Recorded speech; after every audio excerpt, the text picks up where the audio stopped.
Sejam bem-vindos ao primeiro vídeo do módulo 7 da disciplina de Termodinâmica para Engenharia Química 1. Eu sou o professor Gustavo Maia, do Departamento de Engenharia Química da Universidade Federal de São Carlos. Esse vídeo lida com o cálculo de algumas transformações termodinâmicas e algumas análises interessantes que a gente pode fazer sobre esse tipo de aplicação do conhecimento de termodinâmica que a gente viu até agora. Então, inicialmente, a gente vai utilizar aí um exemplo para transformações não cíclicas. Vamos imaginar, então, que ar é comprimido de um estado inicial a 1 bar e 25 graus Celsius, aqui já representado em Kelvin, 298,15, até um estado final de 5 bar e também 25 graus Celsius. Veja, a gente tem aí uma transformação termodinâmica onde o gás foi elevado pelo menos às mesmas condições de temperatura. Então a gente já sabe que, obviamente, a pressão e o volume não devem ser os mesmos, né? Através de três diferentes processos mecanicamente reversíveis em um sistema fechado. Então, vamos lá. O primeiro processo consiste num aquecimento a um volume constante, seguido de resfriamento a P constante. O segundo processo é uma compressão isotérmica, um processo em uma única via. E o terceiro é uma compressão adiabática, seguida de resfriamento a V constante.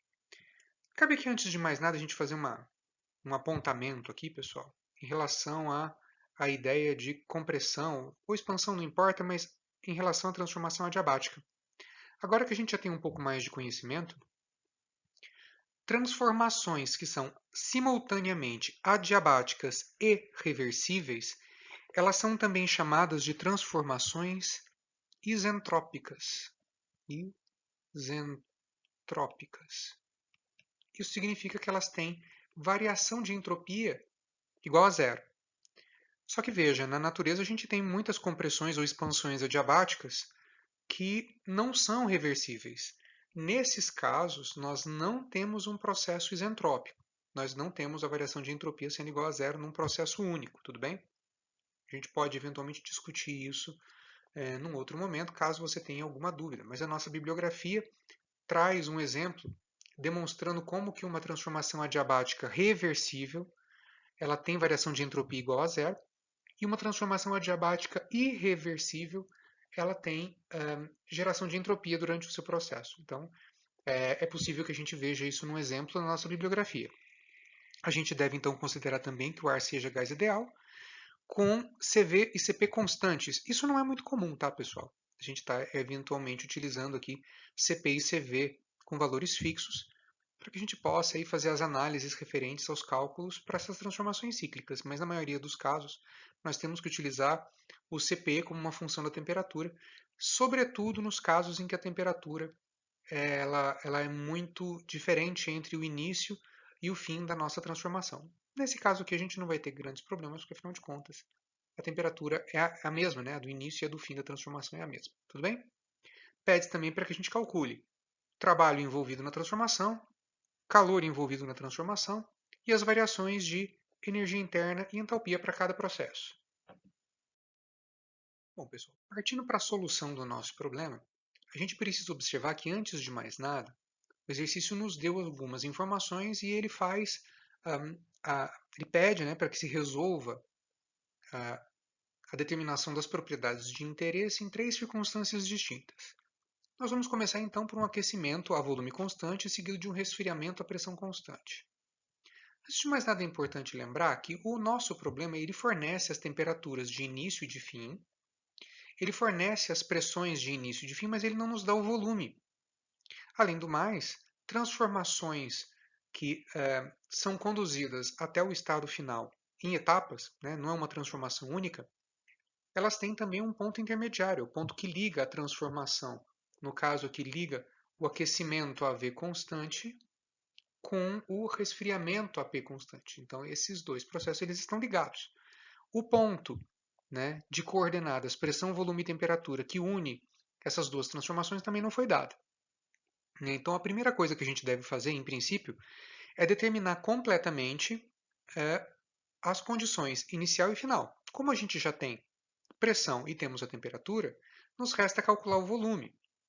Então, a gente sempre vai lançar a mão aqui, no caso, da equação do gás ideal. Nós temos aqui um gás que é considerado ideal nessas circunstâncias. A gente pode utilizar PV igual a RT.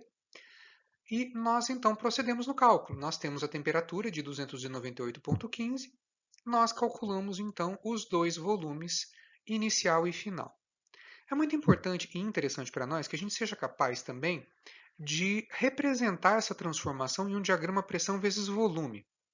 Note que aqui, ó, no gráfico do volume, está escrito volume vezes 10 ao cubo, metros cúbicos por mol. Isso é uma maneira de representar, por exemplo, olha, aqui nós temos o volume 1, 0,02479, que é aproximadamente 0,025, né? O volume inicial. Se nós multiplicarmos isso aqui por 10 ao cubo, a gente vai ter 25 metros cúbicos por mol. Então, seria algo nessa região aqui, né?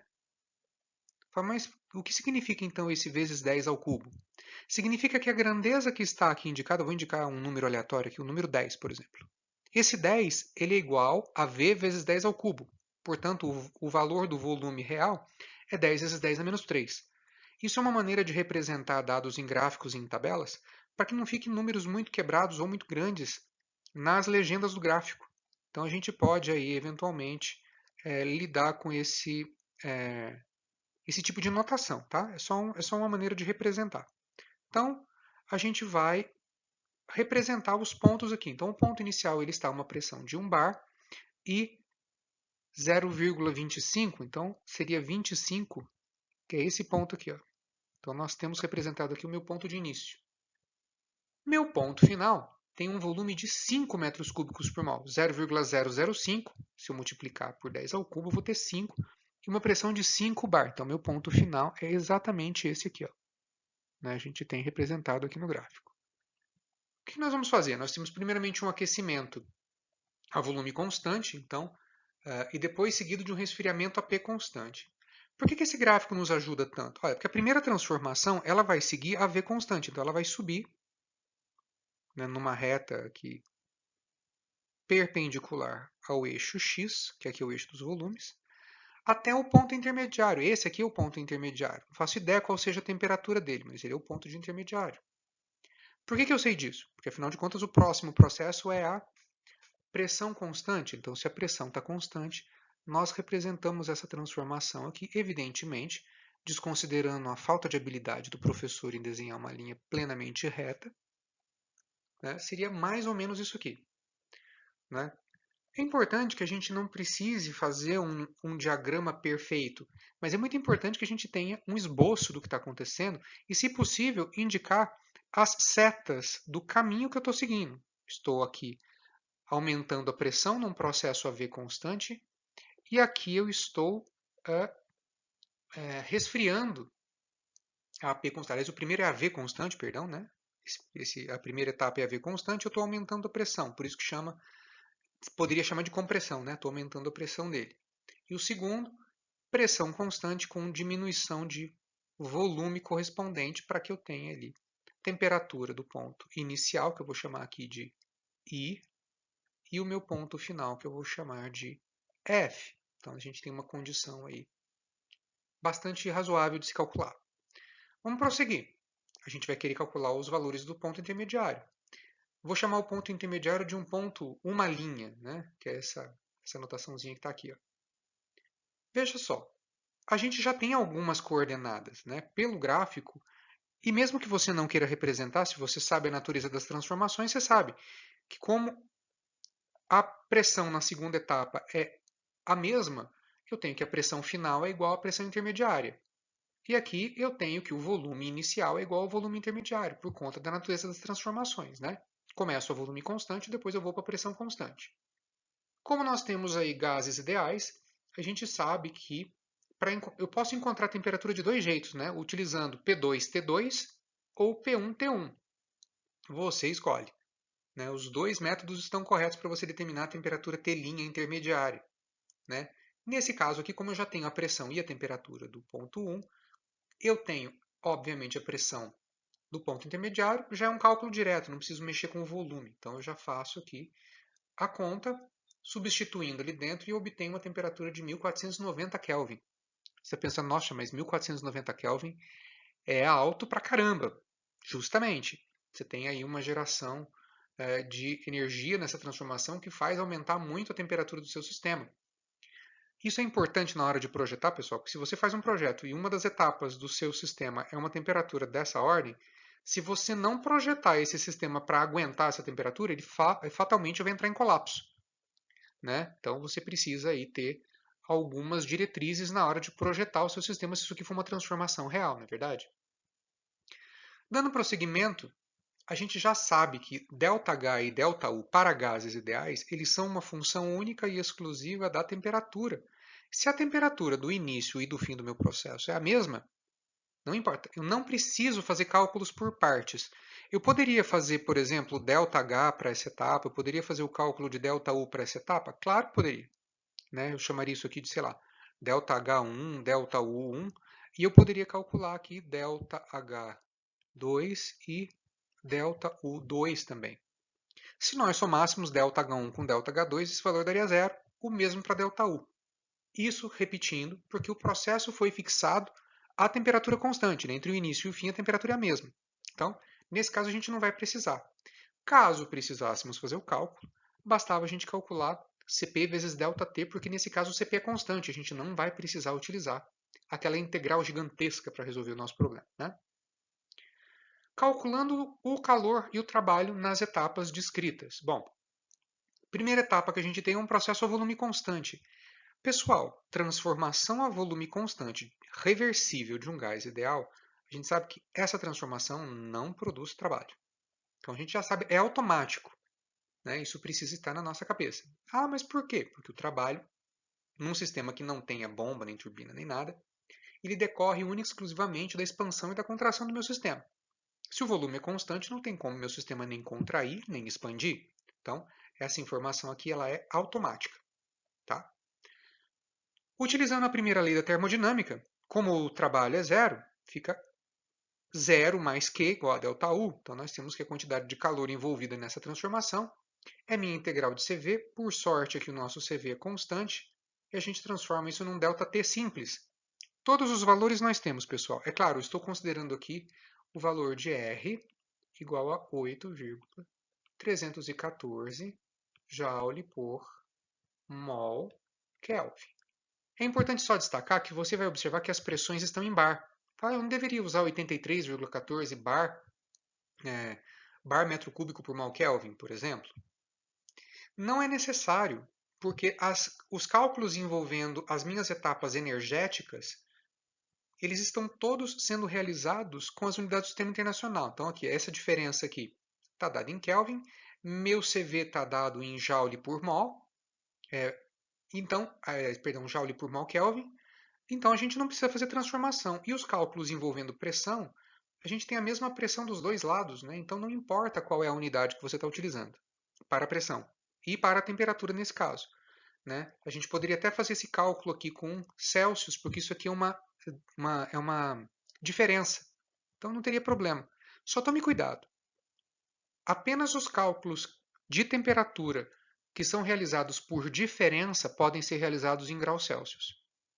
De outra forma, todo cálculo envolvendo termodinâmica deve obrigatoriamente levar a temperatura em Kelvin, porque senão você não vai ter o resultado correto. Tudo bem? Então já descobrimos quanto calor e quanto trabalho tem envolvido nessa etapa. Se a gente for partir para a segunda, agora sim a gente tem a pressão constante, então eu tenho a realização de trabalho. Processos a pressão constante a gente já conhece, são transformações isobáricas. Então, lá na sua listagem a gente já sabe que para calcular o trabalho numa transformação isobárica, a gente utiliza essa relação. Está aqui o valor. Você vai perceber que tem um sinal de negativo aqui, ó, mas o meu trabalho deu positivo. Isso acontece porque essa diferença de temperatura aqui é negativa, né? Minha temperatura final ela é menor do que a inicial nessa etapa do processo. Né? É uma temperatura muito alta de início, que é a segunda etapa do processo, e uma temperatura bem baixinha aqui. Então, o negativo desse delta some com o negativo dessa fórmula. Esse valor aqui é da própria fórmula. A primeira lei fica que o meu quantidade de calor é igual à variação de entalpia. Nós já sabemos calcular a variação de entalpia, bem fácil também. Aqui sim, o valor de negativo aparece. Então, para que a gente obtenha os valores totais, basta eu somar a quantidade de calor da etapa 1 com a quantidade de calor da etapa 2, nós temos aqui o valor de calor envolvido. Note que ele está negativo. O valor negativo significa que a sua máquina perdeu energia na forma de calor, né? Qualquer que seja o instrumento que você está utilizando para fazer a transformação, seja uma máquina, seja um equipamento, seja qualquer coisa. Veja, ele não é cíclico, mas ainda é um equipamento, né? Afinal das contas. Nós temos aí então que essa transformação exigiu que o seu sistema perdesse 9.915 joules. Ao mesmo tempo, você precisou fornecer para ele 9.915 joules de trabalho, né? Ou seja, você gastou aí energia no formato nobre, que é trabalho, e fez a sua máquina desperdiçar isso, transformando isso em calor. Eu diria que, do ponto de vista termodinâmico, essa transformação foi horrível, né? A gente pegou o trabalho e converteu em calor. Muito ruim. Mas, eventualmente, você pode até se deparar com algo do tipo numa transformação real, porque talvez o objetivo não seja exatamente a produção de trabalho. Nem sempre as transformações termodinâmicas elas têm por obrigação produzir trabalho. Eventualmente você quer realmente o resultado dessa transformação, você quer aumentar a pressão de um gás, né? Então você usou um compressor, né? Aqui é um compressor em duas etapas, mas eventualmente você precisa ter ar comprimido para outras finalidades. Então não tem jeito. Aqui nós temos o trabalho de um compressor que operaria nesse sistema dessa forma. Você comprimiu o gás até onde precisava e esse compressor, é óbvio, ele esquenta. Tudo bem? Dando prosseguimento, a gente vai para a letra B, que é uma compressão isotérmica. Veja, a gente consegue agora até observar por que realmente a gente tem aí funções de estado. A gente não tem mudança, né? Meu ponto inicial continua sendo 1 bar e 25 de volume, e o meu ponto final continua sendo 5,5, né? Nesse ponto aqui. Então nós temos aí ponto inicial, ponto final. E o que nós vamos fazer é uma transformação isotérmica. Eu vou fazer, é claro, um esboço aqui. Isso aqui não é nem de longe a transformação isotérmica real do meu sistema, mas seria mais ou menos isso aqui. Né? Consegui fazer esse traçado melhor do que o do slide anterior. Né? Enfim, você já deve ter reparado que eu não sou muito bom em traços. De qualquer forma, isso seria o correspondente a uma transformação isotérmica única. Como não tem ponto intermediário, não preciso fazer cálculo algum. Eu estava falando para vocês em relação à facilidade que nós temos ou porquê que eu utilizo a equação de gás ideal numa transformação reversível, sendo que nossas máquinas na natureza não são reversíveis. Imagina que você tivesse essa transformação aqui, e não é essa que a gente está dizendo, tá? Vou fazer um outro traço aqui, alguma coisa assim, né?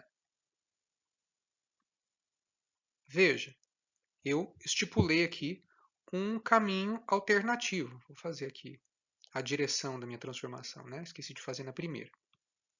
É possível fazer essa transformação? Nossa, é. É interessante? Pode não ser. Mas nada te impede de fazer algo dessa natureza aqui, né? Uma coisa bem estapafúrdia. Só que, pessoal, você teria que partir isso aqui em muitas etapas para fazer o cálculo. Imagina a quantidade de transformações que você teria que encaixar aqui uma na outra. Um monte. Se você tivesse, imagina que essa transformação em verde aqui, ela seja, por exemplo, irreversível, né? Quais são os inconvenientes dela? Eu não consigo calcular nem o trabalho, nem o calor dessa transformação se eu não tiver a eficiência do meu processo. Saber o quão eficiente ele foi na sua, no seu desdobramento. Só que quando a gente tem uma transformação entre dois estados, não importa o caminho que eu determinei. Então, frequentemente em termodinâmica, a gente fala assim: olha, o caminho real que nós temos lá na fábrica é essa coisa esdrúxula aqui. Ó. Mas eu não consigo calcular, é muito difícil. Eu vou fazer exatamente a mesma coisa, fingindo que na realidade eu estou executando isso aqui. Desde que, claro, o meu objetivo não seja calcular calor e trabalho. Seja, por exemplo, determinar as condições do estado final e do estado inicial. Isso é bastante útil em termodinâmica muitas vezes. Ah, mas por que isso? Porque não importa o caminho. Se você tiver uma transformação do estado 1 para o estado 2, dos bilhões e bilhões de processos irreversíveis, Se você tiver um reversível ligando esses pontos, mesmo que esse processo funcione como hipótese, e frequentemente a gente chama isso em termodinâmica de transformação hipotética, tudo bem. Mesmo que ele não exista, né, na máquina que está fazendo esse sistema, mesmo que a natureza não consiga produzir verdadeiramente essa transformação por conta das limitações de reversibilidade dela, não importa. Você finge que ela é reversível porque você não está interessado em valores de calor e trabalho, você está interessado só no ponto inicial e final. Porém, se o seu objetivo for exatamente o que a gente está indicando neste problema aqui, só existem duas possibilidades. Ou alguém dá para você qual é a eficiência do seu processo, ou seja, alguém te fala das irreversibilidades lá, o quão próximo de um processo reversível você está, ou você obrigatoriamente admite ele como reversível. Mas lembre-se, na natureza a gente tem poucos processos que são verdadeiramente reversíveis. Então, por mais que isso não seja algo real, a ideia de poder calcular o intervalo entre esses dois pontos aqui, através de uma transformação reversível, é muito útil. Dando continuidade, a gente vai então fazer os cálculos de ΔU e ΔH. Mesma coisa, nós temos a temperatura inicial igual à final, portanto, não temos nem variação de entalpia nem de energia interna. Calculando calor e trabalho. Bom, como a transformação é isotérmica, a primeira lei da termodinâmica se resume a essa expressão. Nós já temos essa expressão de cálculo desenvolvida nos slides e nos vídeos referentes ao cálculo de uma transformação isotérmica. A gente tem aqui o valor do calor e do trabalho, eles são dados simultaneamente, né? Calor negativo, significa que seu equipamento está esquentando, né? Ele está jogando energia no ambiente. E nós temos aqui um trabalho. Isso aqui, pessoal, é um compressor, né? Compressor de um estágio só. Ele só comprimiu e guardou o gás lá dentro comprimido. Óbvio. Na maioria dos processos de compressão que a gente tem, a coisa não funciona bem assim, né? A gente tem aí você comprime o gás, depois, na hora que ele é liberado para a corrente, né? Para a linha de gás, a pressão dentro do compressor vai caindo, você precisa ligar o compressor de novo para que ele volte a fazer um ciclo de compressão, enfim. Nunca é uma transformação só. Mas é interessante que a gente faça análise. Veja, aqui a gente consegue enxergar claramente que o seu sistema jogou calor no ambiente e consumiu trabalho. Isso aqui é um conjunto de informações típica de um equipamento de compressão, de um compressor. Por fim, nós vamos à letra C para verificar a compressão adiabática seguida de um resfriamento a V constante.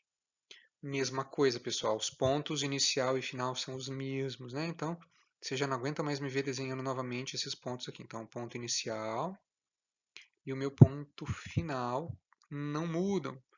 Reforço, não estou mudando nem o estado inicial nem o final, então a posição dos estados é a mesma. Obviamente o volume também, né? Então, a temperatura não está indicada, que é a mesma, e a gente indicou pressão e volume. A gente precisa calcular o ponto intermediário.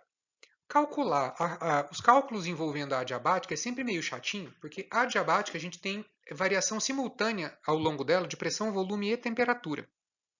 Né? Então o ponto intermediário ele fica num ponto aqui literalmente que a gente não sabe onde é. Mas nós temos algumas informações. Ó.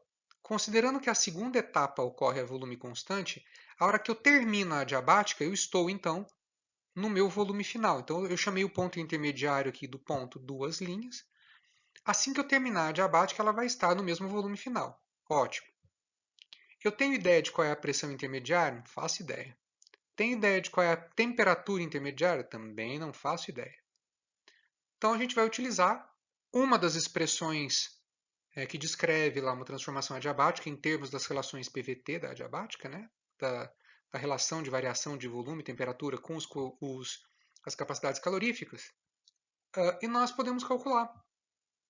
Lembrando, é claro, a gente tem V1, V2 e temos V1, V2, P1, P2. Né? Nós temos as duas condições. A temperatura também, né, que é a mesma.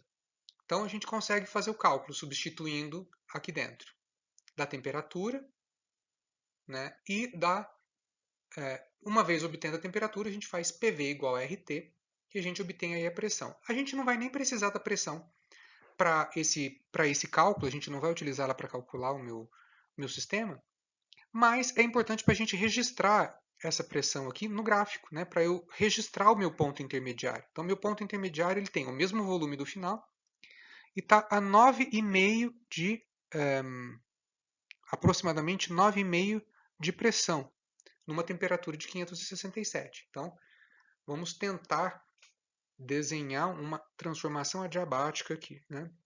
Vamos ver como é que fica. Isso aqui é só um esboço, evidentemente, né? Nós temos aqui uma curva relativamente suave, que é a adiabática. Então, a direção da transformação é essa. Eu estou saindo do ponto 1, estou chegando ao meu ponto intermediário, e aqui eu tenho meu ponto 2.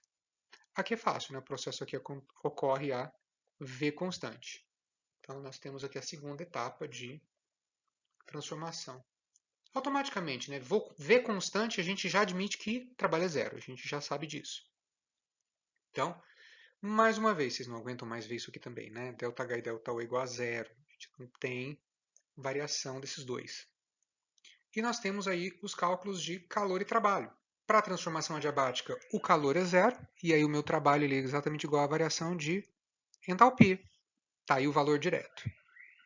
Nós temos também o cálculo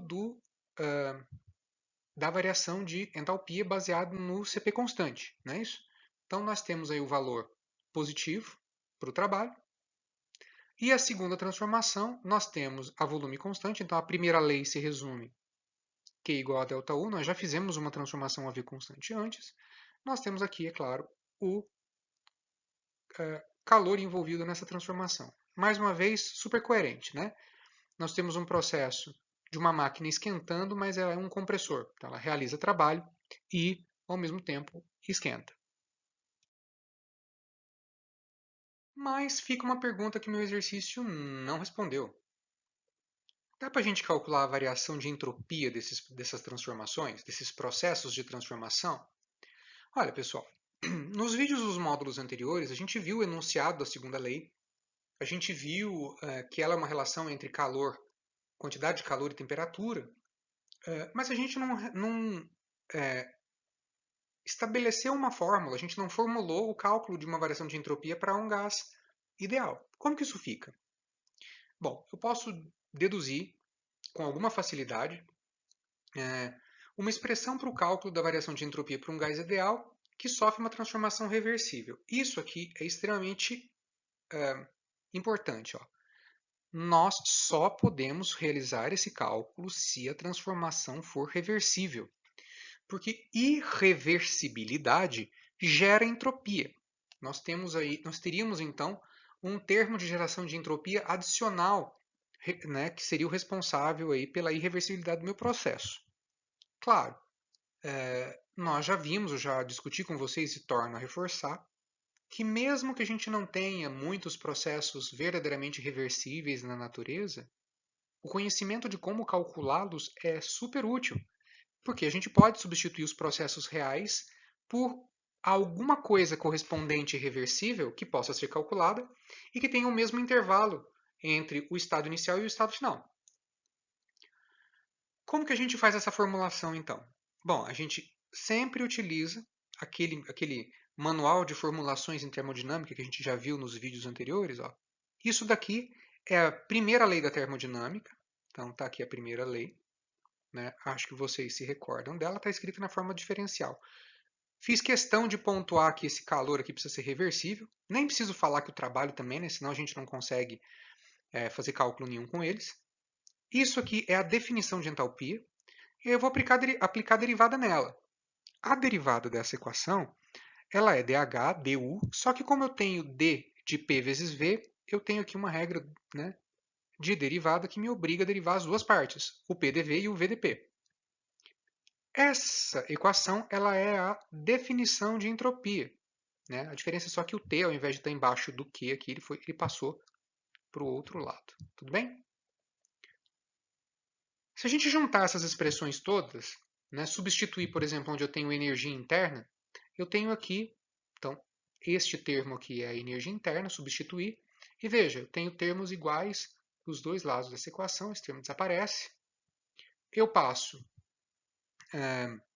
a minha substituição de calor reversível pela entropia. E nós temos aqui uma nova relação entre entalpia, pressão e entropia. Aliás, senhores, já quero deixar aqui mostrado para vocês, vou até tirar a marcação em cima do TDS. Isso é uma relação termodinâmica muito interessante, porque até então a gente tinha propriedades ou grandezas que dependiam do caminho, olha, calor e trabalho. Aqui eu tenho uma equação escrita em coordenadas termodinâmicas, onde todas as propriedades são funções de estado. Isso é útil que vocês não têm ideia. Sem isso aqui a gente não faz nada. É importantíssimo. Né? O que eu fiz aqui agora foi só isolar ds, tá? Dividi todo mundo por t e dei continuidade à minha dedução. Como eu sei que isso daqui, né, TH, eu posso substituir por CP dt, tá aqui a substituição, e utilizando a relação de gases ideais, como PV igual a RT, eu rearranjei isso aqui de tal forma que a minha derivada da pressão ficasse, é claro, com a pressão explícita aqui. Né? Então, o que eu fiz foi substituir V por T por R por P. Isso vem lá da equação dos gases ideais. Por uma questão de mera conveniência, eu dividi todo mundo por R e eu cheguei nessa expressão. Ó. Tudo aqui é calculável. Eu sei calcular a integral de CP, sei calcular ΔP. Bastante tranquilo. Se a gente for integrar isso daí, então, a gente tem que a minha variação de entropia, isso aqui é claro, para um gás ideal, ele é igual a essa expressão. Uma coisa interessante aqui, pessoal, é que se a gente for pegar gases ideais, a gente se lembra que ΔU e ΔH, eles são funções única e exclusivamente da temperatura. Enquanto que a entropia, a variação de entropia, ela também é uma função da pressão. Nossa, que diferente, né? Alguma coisa em gás ideal é função da pressão? Pois acredite, a entropia é, no caso, a variação de entropia. E por quê? Porque se por um acaso a variação de energia interna e de entalpia não está relacionada com a pressão do sistema, porque as moléculas que compõem um gás ideal elas não têm volume. Portanto, a pressão não vai fazer com que elas tenham interações entre si, variando o valor de energia interna ou de entalpia, conceitualmente falando, evidentemente. Né? Estou lembrando aqui de todas as restrições associadas à consideração de gás ideal. As partículas elas não interagem. Mesmo que elas colidam, a interação energética entre elas é nula. Então, se a pressão for alta ou baixa, elas vão continuar sem ter interação entre si. Só que a entropia ela estabelece uma relação com a maneira como essas partículas se movem. Tem a ver com os graus de liberdade e tem a ver com o nível de aleatoriedade, que foi algo que a gente já abordou. As partículas de um gás ideal elas podem ser mais ou menos aleatórias dependendo do nível de pressão. Então, é justo e faz sentido que a variação de entropia também seja uma função da pressão. Ela altera os graus de liberdade do meu sistema, não é? A gente vai descobrir aí se a pressão aumenta ou diminui a variação de entropia de um gás ideal, fazendo eventualmente alguns exemplos. Né? A gente vai fazer um logo em sequência. Certo? Portanto, a gente dá continuidade nisso daqui, lembrando vocês de algo que vocês acham desagradável. Tudo bem, vai, eu sei que vocês não gostam quando eu coloco integrais desse tamanho. Mas é só um jeito de simplificar isso aqui. Por mais que não pareça simples isso daqui, ó, eu tenho já a integral resolvida. A nossa bibliografia ela traz que essa relação entre CP, T e R aqui, ó, dentro desse dt, ela não é a mesma integral que calcula a variação de entalpia. Tomem cuidado. O cálculo de variação de entalpia não tem este t aqui embaixo. Então, quando eu tenho o CP como um polinômio, né, como uma sequência de a mais bt ao quadrado mais ct, e por assim sucessivamente, e aparece aqui as constantes, ó, A, constante B, constante C, constante D, que são constantes para cada uma das nossas substâncias, fica chato você fazer a integral. Então a gente já deixa ela pronta. Lembrando que a gente tem aqui ela em termos do meu tal, que nada mais é do que a temperatura dividido pela minha temperatura inicial, né? Temperatura final pela temperatura inicial, ou como a notação geral que nós temos, temperatura genérica qualquer, temperatura inicial. Como no nosso problema atual o meu CP é constante, a gente não vai precisar passar pelo suplício de precisar calcular essa integral. Mas é como eu sempre digo a vocês, tudo bem, ela não é a coisa mais atraente do mundo, mas para quem já resolveu teoremas de Gauss, teoremas de Green, de Stokes, já escalonou matrizes 4x4, resolver uma integral desse tipo aqui é bem fácil, né, pessoal? Então, eu vou admitir que vocês fiquem de nariz torcido para mim durante 2 minutos só no máximo, mas vocês lembram, não, tem coisa pior do que a solução dessa integral. Vamos ver como é que a gente aplica esse cálculo de variação de entropia para essas transformações? Bom, vamos calcular elas diretamente então. Só que a gente precisa tomar um cuidado. Eu já falei sobre isso, mas eu vou reforçar. A expressão que a gente acabou de desenvolver, ela só permite o cálculo da variação da entropia para o fluido. Ela não contabiliza as vizinhanças. A segunda lei da termodinâmica ela estabelece que é importante avaliar a variação de entropia do sistema e das vizinhanças como algo ou positivo ou igual a zero. Então veja, essa variação calcula apenas a variação de entropia do fluido. Ela não calcula nada relativo às vizinhanças. Então, fique atento a isso. Porque muitas vezes a gente faz o cálculo de variação de entropia, acha um valor esquisito e acha que violou a segunda lei, quando na verdade calculou apenas um pedaço do problema. Então, vamos, por exemplo, verificar como é que isso funciona na primeira transformação que a gente teve, né? Que era um aquecimento a volume constante, seguido de um resfriamento. Veja, se eu aplicar essa fórmula, a gente já pode observar que para este problema em especial, já que a temperatura inicial e final elas são a mesma, este termo aqui dá zero, né? Não tem o dt. Então eu fico só por conta do ln da razão de pressões. Muito importante também, pessoal, ela é uma função de estado. Então, eu vou precisar fazer um cálculo para a letra A, um cálculo para a letra B, um cálculo para a letra C? Claro que não. Basta fazer um cálculo direto.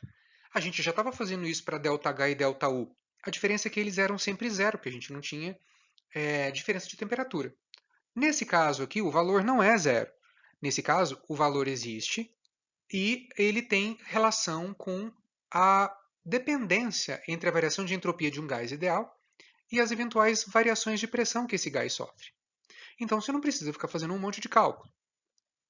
Realizando esse cálculo, a gente tem diretamente que o ΔS vale menos 13,38 Joule por mol Kelvin. Meu Deus do céu. O que significa isso? Dois problemas aqui, né? Para que você tenha aí o seu colapso cardíaco diário. Pessoal, antes de mais nada, não tem problema nenhum que a variação de entropia do fluido seja negativa. Tudo bem ela ser negativa. Existe uma confusão enorme dizendo, olha, a variação de entropia não pode ser negativa de jeito nenhum, porque senão viola a segunda lei da termodinâmica. Calma, pessoal. Essa variação de entropia, somada com a variação de entropia das vizinhanças, essa soma tem que ser positiva. Lembre-se, eu calculei apenas um pedaço da variação de entropia desse problema. Eu não tenho nem condições de calcular das vizinhanças, porque eu não sei qual é a temperatura das vizinhanças. A gente pode, por exemplo, deixo aí como desafio para vocês, tenta verificar. Eu tenho a temperatura aí de resfriamento até 298,15. Imagine que a sua temperatura ambiente é um pouco menor do que isso, algo em torno, por exemplo, de 250, 240 Kelvin. Calcule a variação de entropia que a sua vizinhança recebeu com os dados de calor que a sua máquina perdeu. Levando em conta, é claro, que nessas condições a gente usa o observatório de referencial dentro da vizinhança.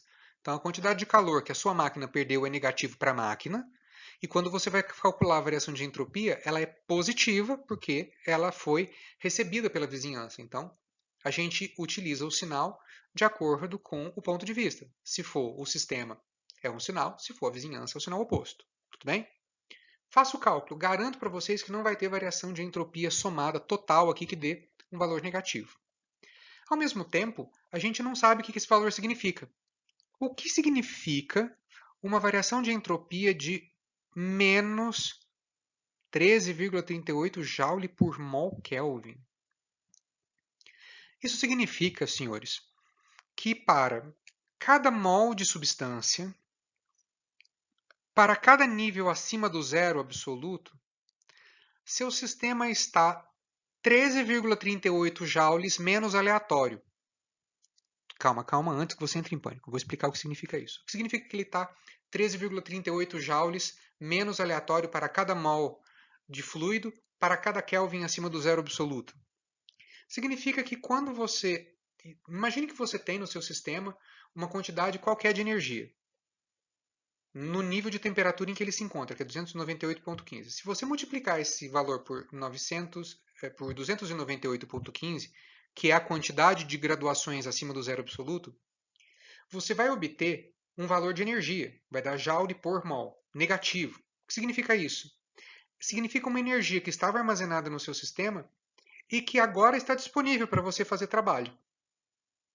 Esse tipo de análise a gente vai fazer em outros cálculos de variação de entropia, para que você não se sinta confuso.